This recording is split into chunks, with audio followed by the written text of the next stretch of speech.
ನಮಸ್ಕಾರ ವೀಕ್ಷಕರೇ, ನವರಾತ್ರಿ ವಿಶೇಷ ಕಾರ್ಯಕ್ರಮಕ್ಕೆ ನಿಮ್ಮೆಲ್ಲರಿಗೂ ಸ್ವಾಗತ. ನವರಾತ್ರಿ ಉತ್ಸವ ಆರಂಭನೂ ಆಗಿದೆ. 6ನೇ ದಿನದಲ್ಲಿ ನಾವೆಲ್ಲರೂ ಇದ್ದೀವಿ. ಮನೆಯ ಪೂಜಾ ಕೈಂಕರ್ಯಗಳಲ್ಲಿ ನೀವು ಕೂಡ ತೊಡಗಿಕೊಂಡಿದ್ದೀರಾ.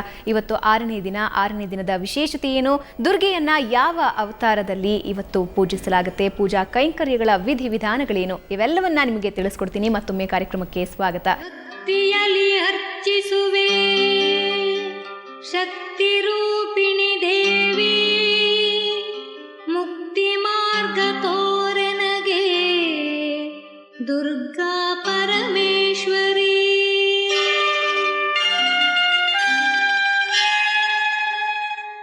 ಶಕ್ತಿಯನ್ನು ನೀಗಿಸಿ ವಿರಕ್ತಿಯನ್ನು ತುಂಬಿನಲಿ, ಹೇ ಶಿವಶಂಕರಿ ದುರ್ಗಾ ಪರಮೇಶ್ವರಿ.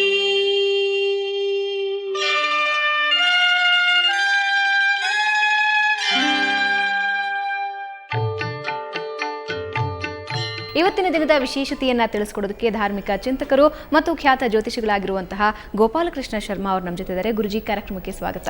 ನಮಸ್ಕಾರಗಳು. ನವರಾತ್ರಿಯ 6ನೇ ದಿನದಲ್ಲಿ ಇದ್ದೀವಿ. ಇನ್ನೇನು ವಿಜಯದಶಮಿಗೆ ಕೆಲವೇ ದಿನಗಳಷ್ಟೇ ಬಾಕಿ ಇದೆ. ಇವತ್ತು ದುರ್ಗೆಯನ್ನ ಯಾವ ಅವತಾರದಲ್ಲಿ ಪೂಜಿಸಲಾಗುತ್ತೆ? ಷಷ್ಠಂ ಕಾತ್ಯಾಯನೇತಿ ಚ ಹೇಳುವಂಥದ್ದಿದೆ. ಕಾತ್ಯಾಯಿನಿ ರೂಪದಲ್ಲಿ ಅವಳನ್ನು ಮಾಡಬೇಕು, ಅಂದರೆ ಪೂಜೆಯನ್ನು ಮಾಡಬೇಕು ಹೇಳುವಂಥದ್ದು. ಕಾತ್ಯಾಯಿನಿ ರೂಪ ಹೇಳಿದರೆ ವಿಶೇಷವಾಗಿ ಕಣ್ವ ಮಹರ್ಷಿಗಳಿಂದ ಬಂದಂತಹ ಒಂದು ಅಲ್ಲಿ ಇದನ್ನು ಹೇಳ್ತದೆ. ಈ ಕಾತ್ಯಾಯಿನಿ ಹೇಳುವವಳು ಕಣ್ವ ಸಂಪ್ರದಾಯದಲ್ಲಿ ಬಂದವಳು ಅಂತ. ಈ ಕಾತ್ಯಾಯಿನಿಯನ್ನು ಪೂಜೆ ಮಾಡುವಂತಹ ಸಂದರ್ಭದಲ್ಲಿ ವಿಶೇಷವಾಗಿ ನೋಡಿ, ಕಾತ್ಯಾಯಿನಿ ಮಹಾಮಾಯೆ ಸರ್ವ ಯೋಗಿನ್ಯಧೀಶ್ವರಿ ವಸುದೇವ ಸುತಂದೇವಿ ಪತಿಮ್ಮೆ ಕುರುತೆ ನಮಃ ಹೇಳುವಂಥದ್ದಿದೆ. ಅಂದರೆ ವಿಶೇಷವಾಗಿ ಹೆಣ್ಣು ಮಕ್ಕಳಿಗೆ ಅನುಗ್ರಹವನ್ನು, ಅಂದರೆ ಸೌಮಂಗಲ್ಯ ಪ್ರಾಪ್ತಿಯನ್ನು ಉಂಟು ಮಾಡುವಂತಹ ಒಂದು ದೇವಿ ಅಂತ ಹೇಳಲ್ಪಡ್ತದೆ ಇವಳಿಗೆ, ಕಾತ್ಯಾಯಿನಿಗೆ. ನಿನ್ನೆ ದಿವಸ ನಾವು ಸ್ಕಂದಮಾತ ಅಂದರೆ ಸುಬ್ರಹ್ಮಣ್ಯನ ತಾಯಿಯ ಸ್ವರೂಪವನ್ನು ನೋಡಿದ್ದೇವೆ. ಇವತ್ತಿನ ದಿವಸ ಕಾತ್ಯಾಯಿನಿ ದೇವಿಯ ಸ್ವರೂಪವನ್ನು ನೋಡ್ತಾ ಇದ್ದೇವೆ. ಅಂದರೆ ಕಾತ್ಯಾಯಿನಿ ದೇವಿ ಅಂದರೆ ತುಂಬ ಬೆಳಕನ್ನು ಕೊಡುವವಳು, ಕುಟುಂಬಕ್ಕೆ ಅಭಿವೃದ್ಧಿಯನ್ನು ಮಾಡುವವಳು, ಅಥವಾ ಹೊಸ ಕುಟುಂಬವನ್ನು ಕೊಡುವವಳು, ಈ ಮದುವೆಯಾಗದೆ ಹೋದವರಿಗೆ ಮಾಂಗಲ್ಯ ಭಾಗ್ಯವನ್ನು ಕೊಡುವವಳು, ಉತ್ತಮವಾದಂತಹ ಪತಿಯನ್ನು ಕೊಡುವವಳು. ಈ ರೀತಿಯಲ್ಲಿ ಅವಳನ್ನು ವರ್ಣನೆ ಮಾಡ್ತಾರೆ ಕಾತ್ಯಾಯಿನಿಯನ್ನು. ಆಕೆಯ ಅವತಾರದ ಬಗ್ಗೆ ಮಾತನಾಡೋದಾದ್ರೆ ಯಾವಾಗ ಈ ಅವತಾರವನ್ನು ತಾಳಿದ್ಲು?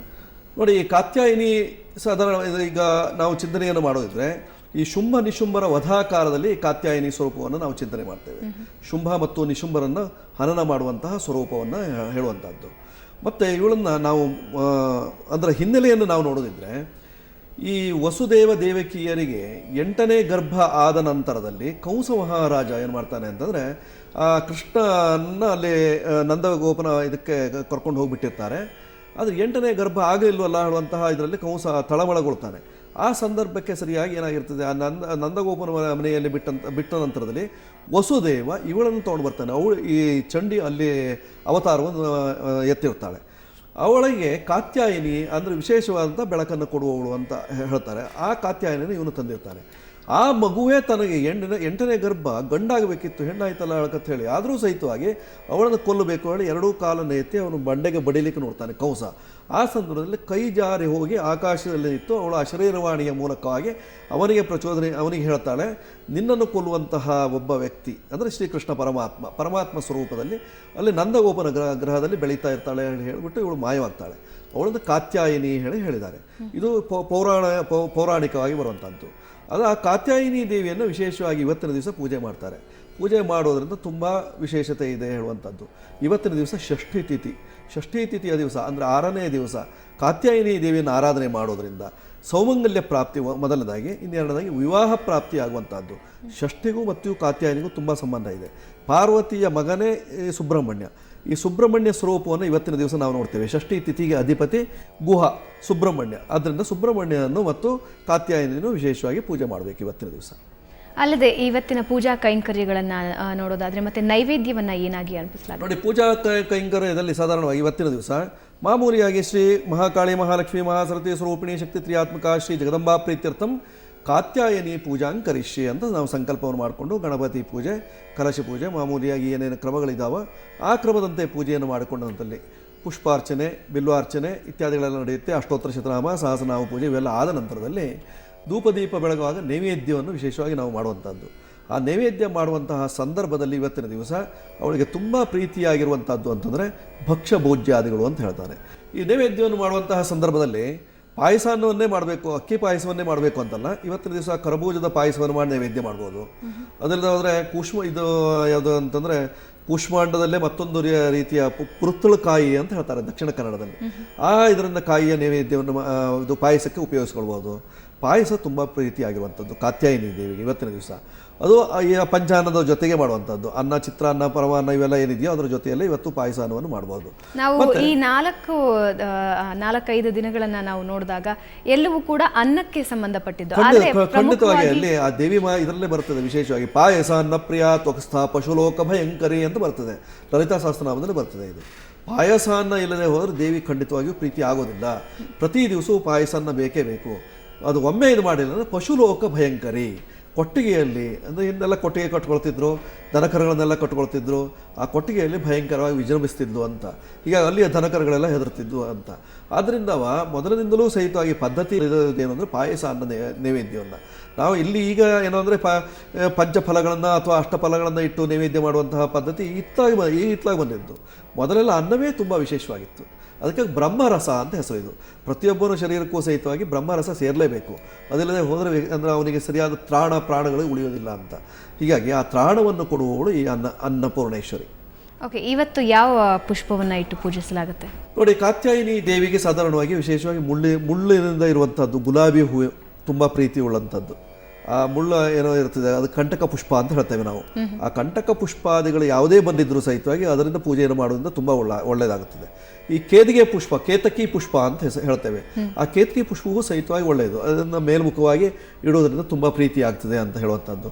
ಇನ್ನು ಚಂಪಕಾ ಪುಷ್ಪ ಅಂದರೆ ಇಲ್ಲಿ ಕೆಂಡ ಸಂಪಿಗೆ, ಬಿಳಿ ಸಂಪಿಗೆ, ಈ ಸಂಪಿಗೆಗಳಲ್ಲೂ ಸಾಕಷ್ಟು ವಿಧಾನಗಳಿದ್ದಾವೆ. ಅದನ್ನು ಯಾವುದನ್ನು ಹಾಕಿದರೂ ತುಂಬ ಪ್ರೀತಿ ಉಳ್ಳದ ಅಂತ. ಈಗ ಯಾವುದೇ ಇದ್ದರೂ ಸಹಿತವಾಗಿ ದೇವತೆಗಳಿಗೆ ಸೇವಂತಿಕ, ಬಕುಲ, ಚಂಪಕ, ಪಾಟ, ಲಾಬ್ಜೈಹಿ ಆ ಎಲ್ಲ ಪುಷ್ಪಗಳು ತುಂಬ ಪ್ರೀತಿಯೇ. ಆದರೆ ಇವತ್ತಿನ ದಿವಸ ಸ್ವಲ್ಪ ಮಟ್ಟಿಗೆ ಆ ಮುಳ್ಳಿನಿಂದ ಇರುವಂತಹ ಪುಷ್ಪಗಳು ತುಂಬ ಪ್ರೀತಿ ಉಳ್ಳದ್ದಾಗಿದೆ.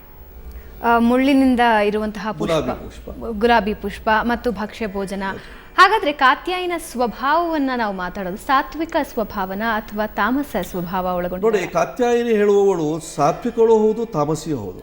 ಯಾಕೆಂದರೆ ಈ ಮುಳ್ಳಿನಿಂದ ಹಾಕಿದಂಥ ಪುಷ್ಪಾದಿಗಳನ್ನು ನಾವು ಅರ್ಚನೆ ಮಾಡುವಾಗ ತಾಮಸ ಸ್ವರೂಪವು ಅಂತ ಕಾಣಿಸ್ತದೆ. ಆದರೆ ಅಲ್ಲಿ ಪುಷ್ಪವೇ ಪ್ರಧಾನವೇ ಹೊರತು ಆ ಮುಳ್ಳು ಪ್ರಧಾನ ಅಲ್ಲ. ಇಲ್ಲಿ ಕೆಸರಿನಲ್ಲಿ ಹುಟ್ಟಿದ್ದು ಕಮಲ ಆಗಿರ್ತದೆ, ಅಲ್ಲಿ ಕೆಸರು ಪ್ರಧಾನ ಅಲ್ಲ, ಕಮಲ ಪ್ರಧಾನ ಆಗಿರ್ತದೆ. ಅದೇ ರೀತಿಯಲ್ಲಿ ಇಲ್ಲಿ ತಾಮಸವನ್ನು ನಾವು ಕೆಸರನ್ನಾಗಲಿ ಮುಳ್ಳನ್ನಾಗಲಿ ನಾವು ತಾಮಸವಾಗಿ ನೋಡ್ತೇವೆ. ಆದರೆ ಪುಷ್ಪವನ್ನು ಹಾಕುವಾಗ ನಾವು ಸಾತ್ವಿಕವಾಗಿ ಹಾಕಬೇಕಾಗ್ತದೆ. ಅದನ್ನು ಸಾತ್ವಿಕ ರೂಪದಲ್ಲಿ ನಾವು ಅರ್ಚನೆ ಮಾಡಬೇಕಾಗ್ತದೆ ಕಾತ್ಯಾಯಿನಿಯನ್ನು. ಇದರಿಂದ ಸಿಗುವಂತಹ ಫಲಗಳು ನೋಡಿ, ಈಗ ಕಾತ್ಯಾಯಿನಿ ದೇವಿಯನ್ನು ಪೂಜೆ ಮಾಡೋದ್ರಿಂದ ವಿಶೇಷವಾಗಿ ಮಕ್ಕಳಿಗೆ ಬರುವಂತಹ ರೋಗ ರುಜಿನಾದಿಗಳು ಯಾವುದೇ ಇದ್ದರೂ ಸಹಿತವಾಗಿ, ಈಗ ದೊಡ್ಡವರಿಗಾದರೆ ರೋಗ ಇಂಥದ್ದೇ ಬಂತು ಅಂತ ಹೇಳ್ತೇವೆ, ನಾನು ಹೊಟ್ಟೆ ನೋಯ್ತಾ ಇದೆ ಅಂತ ಹೇಳ್ತೇವೆ, ಅಥವಾ ಹಲ್ಲು ನೋವು ಬಂತು ಅಂತ ಹೇಳ್ತೇವೆ, ಗಂಟ್ಲು ನೋವು ಬಂದಿದೆ ಅಂತ ಹೇಳ್ತೇವೆ. ಆದರೆ ಮಕ್ಕಳಿಗೆ ಅದು ಏನೂ ಹೇಳಲಿಕ್ಕೆ ಗೊತ್ತಾಗಲ್ಲ, ಏನೋ ಒಂದು ರೀತಿಯ ವೇದನೆ ಪಡ್ತಾವೆ. ಅಂತಹ ವೇದನೆಗಳು ಯಾವುದಿದ್ರೂ ಸಹಿತವಾಗಿ ಈ ಕಾತ್ಯಾಯಿನಿ ಪರಿಹಾರ ಮಾಡ್ತಾಳೆ ಮೊದಲನೇದಾಗಿ. ಇನ್ನು ಎರಡನೇದಾಗಿ, ಈಗ ನಾನು ಮೊದಲೇ ಹೇಳಿದ್ದೇನೆ, ಪತಿಮ್ಮೆ ಕುರುತೆ ನಮಃ ಹೇಳುವಂಥದ್ದು. ವಿಶೇಷವಾಗಿ ಮದುವೆಯಾಗದಿದ್ದ ಹೆಣ್ಣು ಮಕ್ಕಳು, ಅಂದರೆ ಮದುವೆ ಆಗದಿದ್ದು ಅಂದರೆ ಎಲ್ಲರಿಗೂ ಸಾಧಾರಣವಾಗಿ ಇರ್ತದೆ, ಆದರೆ 35 ವರ್ಷ 40 ವರ್ಷ ಈ ರೀತಿ ಆದವರು ಸಾಕಷ್ಟು ಜನ ಇದ್ದಾರೆ. ಅಂತಹ ಹೆಣ್ಣು ಮಕ್ಕಳು ಕಾತ್ಯಾಯಿನಿ ಪೂಜೆಯನ್ನು ಮಾಡೋದ್ರಿಂದ, ಈ ಕಾತ್ಯಾಯಿನಿ ದೇವಸ್ಥಾನ ಎಲ್ಲ ಕಡೆಗೂ ಸಿಗಲ್ಲ. ವಿಶೇಷವಾಗಿರುವಂಥದ್ದು ನೋಡಿ, ಅವರ್ಸ ಹೇಳುವಂಥದ್ದು ಒಂದು ಈ ಕಾರವಾರ ಡಿಸ್ಟ್ರಿಕ್ಟ್ನಲ್ಲಿ ಅವರ್ಸಾದಲ್ಲೂ ಒಂದು ಕಾತ್ಯಾಯಿನಿ ದೇವಸ್ಥಾನ ಇದೆ. ಆ ಕಾತ್ಯಾಯಿನಿ ದೇವಸ್ಥಾನದಲ್ಲಿ ವಿಶೇಷವಾಗಿ ಮಲ್ಲಿಗೆ ಹೂವಿನ ಪೂಜೆ, 1000 ಹೂವಿನ ಪೂಜೆ ಮಾಡಿದರೆ ಪತಿಪ್ರಾಪ್ತಿ ಆಗ್ತದೆ ಹೇಳುವಂಥದ್ದಿದೆ. ಇದೇ ರೀತಿಯಲ್ಲಿ ಅಂದರೆ ಅದರಲ್ಲಿ ಬರುವಂಥದ್ದೇ ಹಾಗೆ, ಕಾತ್ಯಾಯಿನಿ ಮಹಾಮಾಯೆ ಸರ್ವಯೋಗಿನ್ಯತೀಶ್ವರಿ. ಯಾವ ಯೋಗ ಇಲ್ಲದೆ ಹೋದರೂ ಸಹಿತವಾಗಿ ಆ ಯೋಗವನ್ನು ಒದಗಿಸಿಕೊಡುವವಳು ಯಾವಳವಳು ಕಾತ್ಯಾಯಿನಿ ಅಂತ. ಹೀಗಾಗಿ ಈ ಪತಿಯನ್ನು ಒದಗಿಸಿಕೊಡುವವಳು, ಗಂಡನಾಗುವವನು ಎಲ್ಲಿರ್ತಾನೋ ಅವನಿಗೆ ಮನಸ್ಸು ಇವಳ ಕಡೆಗೆ ಮನಸ್ಸಾಗಬೇಕು. ಆ ರೀತಿಯಲ್ಲಿ ಮಾಡುವಂಥದ್ದು ಈ ಕಾತ್ಯಾಯಿನಿಯ ವಿಶೇಷ ಗುಣ ಆಗಿರ್ತದೆ. ಇದ್ರ ಬಗ್ಗೆ ನಿಮ್ಮ ಜೊತೆ ಇನ್ನಷ್ಟು ಮಾತಾಡ್ತೀನಿ ವೀಕ್ಷಕರೇ. ಕಾತ್ಯಾಯಿನಿ ದೇವಿಯನ್ನು ಪೂಜಿಸೋದ್ರಿಂದ ಮಕ್ಕಳಲ್ಲಿ ಉಂಟಾಗುವಂತಹ ರೋಗದ ಸಮಸ್ಯೆಗಳಿಗೆ ಪರಿಹಾರವನ್ನು ನೀಡ್ತಾಳೆ, ಜೊತೆಗೆ ಅವಿವಾಹಿತರಿಗೆ ವಿವಾಹದ ಭಾಗ್ಯವನ್ನು ನೀಡ್ತಾಳೆ. ಕುಂಕುಮಾರ್ಚನೆಯನ್ನು ಮಾಡುವಂತಹ ಸಂದರ್ಭದಲ್ಲಿ ಗೋದೋಹನ ಮುದ್ರೆಯಲ್ಲಿ ಕುಂಕುಮಾರ್ಚನೆಯನ್ನು ಮಾಡಬೇಕು ಅಂತಿದೆ. ನಾವು ಹಸುವನ್ನು ಕರೆಯುವಾಗ ಯಾವ ಬೆರಳನ್ನು ಉಪಯೋಗಿಸ್ತೇವೆ ಆ ಬೆರಳಿನಿಂದ ಕುಂಕುಮಾರ್ಚನೆಯನ್ನು ಮಾಡಿದರೆ ತುಂಬ ಪ್ರೀತಿ ಉಳ್ಳದ್ದಾಗ್ತದೆ ಹೇಳುವಂಥದ್ದು. ವಿವಾಹದ ಸೌಭಾಗ್ಯವನ್ನ ಈ ದೇವಿ ಕೊಡ್ತಾರೆ ಅಂತ ಹೇಳಿದ್ರೆ ಹೌದೌದು, ಖಂಡಿತವಾಗಿ ಪ್ರಾರ್ಥನಾ ರೂಪದಲ್ಲಿ ಮಾಡಬೇಕು. ಅಥವಾ ಕುಂಕುಮ ಅರ್ಚನೆ ಮಾಡುವಾಗಿಲ್ಲ, ಪುಷ್ಪ ಅರ್ಚನೆಯನ್ನು ಮಾಡಬಹುದು.